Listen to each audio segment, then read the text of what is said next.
Halo, perkenalkan nama saya Falasari. Di sini saya akan mewawancarai mahasiswa di Universitas Muhammadiyah Sumatera Utara.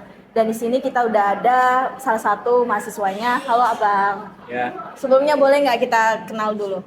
perkenalkan, nama saya Fajar Ananda Rizalin Latif. Untuk jurusan berada di Ilmu Administrasi Publik semester 6, berada di FISIP UMSU. Oke, selama berkuliah nih, kira-kira ada nggak aktivitas-aktivitas yang udah Abang lakuin selain belajar? Untuk di lingkungan kuliah sendiri, alhamdulillah saya diamanahkan menjadi sekretaris umum di pimpinan Komisariat Ikatan Mahasiswa Muhammadiyah FISIP UMSU. Oke, itu kan organisasinya banyak tuh kegiatannya padat. Kira-kira selama abang mengikuti kegiatan itu ada nggak berdampak pada kesehatan abang dan apa sih tipsnya abang bisa menjaga kesehatan abang? Alhamdulillah selama 3 tahun saya berada di IMM, saya sehat selalu, alhamdulillah tetap bugar. Nah untuk tipsnya itu sendiri yang pasti jaga pola makan ya. Jangan banyak pikiran dan yang pasti tetap olahraga, khususnya di pagi hari. Oke, kira-kira ada nggak motivasi atau inspirasi yang membuat abang itu bersemangat untuk terus aktif menjalankan aktivitas abang, khususnya organisasi? Untuk aktivitas sendiri di organisasi ya, saya tertarik dengan yang namanya Jenderal Sudirman, tokoh besar nasional Indonesia. Beliau mengatakan bahwasannya sungguh berat menjadi kader Muhammadiyah. Jika ragu dan bimbang lebih baik pulang. Nah, jadi saya merasa tertantang gitu. Untuk jenderal saja yang mengikuti yang berada di dalam daerah perang juga ikut aktif dalam kegiatan organisasi, beliau mengatakan organisasi itu berat gitu. Jadi saya tertantang untuk mengikuti organisasi. Seberat apa sih? Jadi ya gitulah, saya itu tak suka tantangan. Jadi saya ingin mengikuti organisasi ya karena itu. Oke, selain IMM nih, kira-kira ada nggak organisasi lain ataupun aktivitas lain yang abang lagi jalankan? Untuk di IMM ya itu tadi sekretaris umum. Untuk di luar IMM itu saya aktif di Ikatan Pelajar Muhammadiyah. Kemudian di pimpinan pemuda Muhammadiyah juga.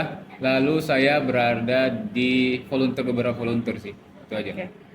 Kira-kira nih ada nggak kendala terberat setelah menjadi pimpinan umum, khususnya sekretaris umum? Untuk beratnya di IMM khususnya itu di pimpinan umum yang pasti komunikasi. Karena di IMM ini sih, saya nggak tahu ya di mana organisasi di luar ya. Namun untuk di IMM itu sendiri terdapat 3 pimpinan, ketua umum, sekretaris umum, dan bendahara umum. Nah mencocokkan itulah yang agak sedikit berat gitu, karena kan pikiran orang kan berbeda-beda. Makanya harus disatukan agar bisa jalan untuk program kerja dan hal lainnya.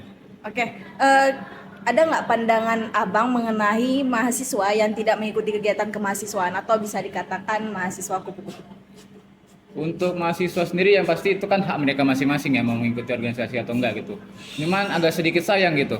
Kenapa enggak mengikuti organisasi? Karena seperti kita ketahui bahwasanya khususnya di lingkungan kampus itu yang terpenting relasi. Nah, melalui organisasi lah jalan kita dipermudah untuk itu. Jadi agak sayang sebenarnya. Cuman ya tetap itu hak mereka masing-masing.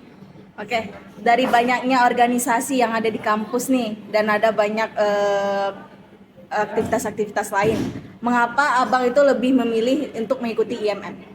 Karena untuk GMM itu sendiri, terkhususnya di UMSU memberikan yang namanya hak khusus untuk GMM gitu. Apalagi untuk namanya organisasi otonom ya, IMM. Cakupannya besar gitu. Bahkan bukan berada di lingkungan fakultas, namun IMM juga berada di cabang daerah Medan, wilayah Sumatera Utara, bahkan sampai ke nasional.